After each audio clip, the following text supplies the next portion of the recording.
Hi, I'm Randy Robison. This is a special edition of Life Today, digital edition. I'm here with Amy Smalley, and that goes with Michael Smalley. Michael and Amy run the Smalley Institute. And yes, they are related to Gary Smalley, if you recognize that. So this will be interesting. We're going to talk a little about marriage, about family, and about ministry. Good to have you. Oh, thank you. I'm so glad to be here. So this is a little tough, I think, probably, because it's the first time you've been back since we lost your father-in-law. Yeah. And you helped take care of him.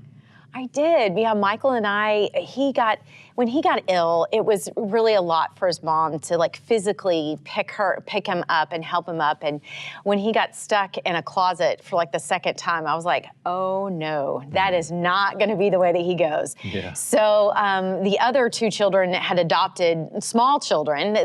So Michael's sister had adopted and Michael's brother had adopted, and we adopted a 75-year-old man. So he came and lived with you. Oh yeah, he came to live with us. It was really, as aging parents, they kind of it's kind of a full-time job. So Michael and I just kind of switched off, kind of taking him to the doctor, really taking care of him, making sure that, he was doing well. And we had a lot of fun. He really, honestly, he became one of my best friends. We had long talks and just talked about marriage and ministry and just life in general. And it was a special thing. And it was probably the hardest, best thing I've ever done. That's interesting. American society, I think, has gotten away from some of that, taking care of family like that. Oh, yeah. Was there the conversation about should we put him in some kind of care facility, or? Well, you know what? His mind was always really sharp. Yeah. And up until like the very end, I mean, I was talking to him and he was talking about going on hospice because his baseline just kind of kept going down and down and down. Like every time he would go in the hospital, and so the last, even up into the last 2 weeks, I was like, Bobby, no, I'm not ready. I'm not ready for you to go. And he was like, I am. And I'm like, really? And I go, what am I going to do? What am I going to say to all the people that want to say goodbye to you? And he goes, see ya. Really? Oh yeah, he was so ready to go. So, okay, that's very interesting. What was his attitude towards death? Oh my goodness, the day that he talked about going into hospice, because every time he would get a urinary tract infection, he would go into the hospital and he would have to go through rehab and he would get even weaker. And so Michael's like, Dad, it looks like you got another UTI. This is what we got ahead. And he was like, I did not want to go back into the hospital. And so his attitude, once he decided that, he was like, I'm going to go meet Jesus. I want to graduate.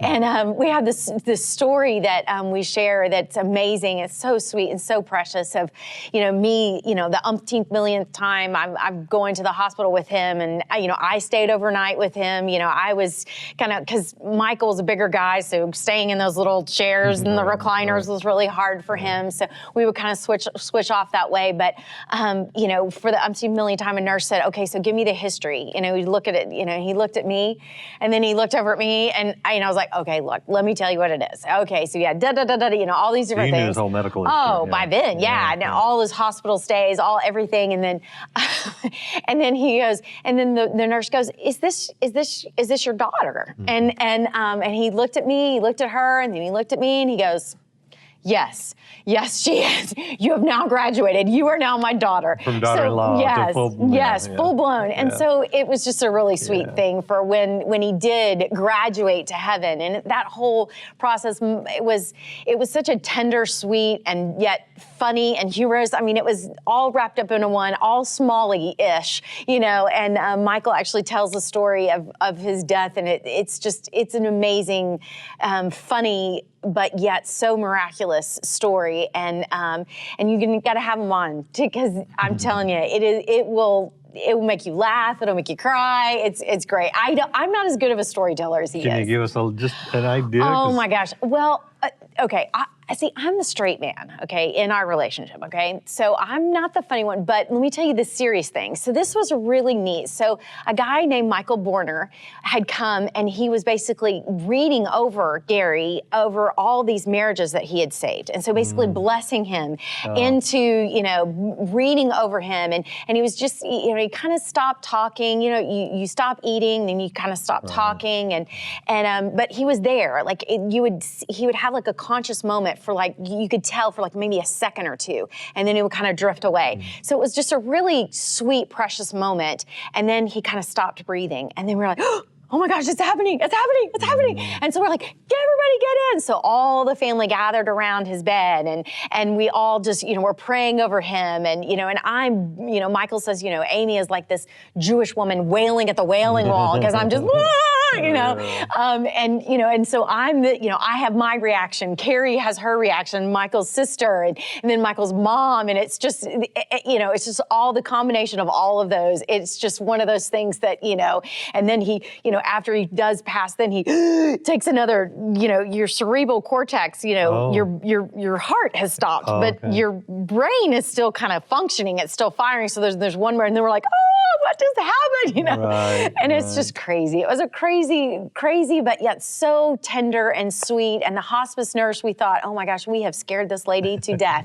But we didn't. She was really sweet. And she was like, I didn't know who your father was. He said, so I looked him up, I Googled him, and he goes, your family obviously loved him, and he loved you. And because Michael's like, our family's really weird, and I'm sorry that we do, you know, we kind of, you know, handle things with humor and sarcasm sometimes. And so I don't know if that was really weird. I don't know if that was a bad, you know, and she was like, that was the best death I've ever seen. And Michael's like, thank you. One of those things, but it was great. You know, and he died in our home, and he was loved and praised and prayed over right up until the very end. Was it hard? Yeah, I think for me it was really hard, but he was so ready that I think that I couldn't imagine if someone wasn't ready, because our experience was so much like that. Like he would wake up, he was only on hospice for like less than 2 weeks. And when he would wake up, he'd be like, darn, I'm still here. Because he was ready to meet Jesus. He was so ready to meet his father, and he knew where he was going. Oh, absolutely. And so for us, I know I'm going to see him again. And so that was the sweetest moments that we can have. So you're sad that I'm not going to get to talk to him anymore. But yet I'm happy for him, because he's strong. You know, he's strong. His body is strong. He's no longer weak. That's a biblical way of looking at it for believers. You know, we don't mourn as those who have no hope. Absolutely. You know, and it's not to say we don't mourn, because we do, like you said, but there is that hope there. That's beautiful. What would you say was, if you could sum up the legacy of Gary Smalley, how would you, as an insider, put it? The word honor, totally. If you know anything about, you know, his teachings or anything, he would say, honor God and honor others. You know, it was Romans 12:10. And we really, in the very end, I wanted him to be honored. I wanted him to feel loved. I wanted him to feel like that, you know, I will tell you, we're real. You know, I was real with him. Sometimes we would get in little spats, you know. He would want Chick-fil-A fries, and I'd be like, Poppy, you know, his kidney, he had a protein leak. So when you have a protein leak, that's salt, right? Okay. And he would eat these fries, and I'd be like, Poppy, when you go into the hospital, I go into the hospital. He's like, you're so controlling, you know, remember, you know, just, you know, that what you do, you know, men are afraid they don't want to be controlled, you know. We treat family that way. Yes. And so I was like, but Poppy, I was like, you know what? I don't want to control you. So guess what? I love you so much that guess what? I will go into the hospital with you. You eat those fries, you know. And so of course he took like one fry, and then, you know, it was like, that's all I wanted, you know. he won the battle. Yeah. So you and Michael are continuing with the Smalley Institute. Yes. You're doing the marriage we're counseling. Continuing the legacy. Yes. And that's great. Why did you choose to continue the legacy? Well, you know what I loved about what he did is he took very kind of what could be very heady, psychological terms, and he made them real and he made them practical. And he not only did he make them practical, but he also he brought it into his own life. He didn't make it like, oh, I'm some grand expert and I never fail. Yeah. And so that's one of the legacies that Michael and I are able to do, is we're able to we speak and write, and we write books. We've got Reignite Your Marriage in 2 days. So that's a book that's come out that's it's based on our intensive model, which the intensive model is we work with couples, 2 to 3 days in a row, and we just hash it out with them, and we tell them, we try to keep it balanced, but we try to say, okay, look, maybe you could have said that maybe this way. Maybe you could have been a little bit more gentle, or what did you just hear, him say or her say? And then you get the negative beliefs that come up, and the negative energy that can come up between couples. And when you highlight that and you say, guess what? There is a different way. And so that's really what we're doing, is we're taking Poppy's legacy, Gary's legacy of honoring. What does that look like? And how do we resolve conflict? How do we love well? What does that look like? And what does it look like within a couple? And we've got coaches, and we've got marriage coaches across the country that work with couples in a real honest way to help them get over their stuff. And we give them an action plan on saying, okay, look, this is, you got to work on this. This is, you said right here that this is the win-win. And so you got to follow through with that, buddy.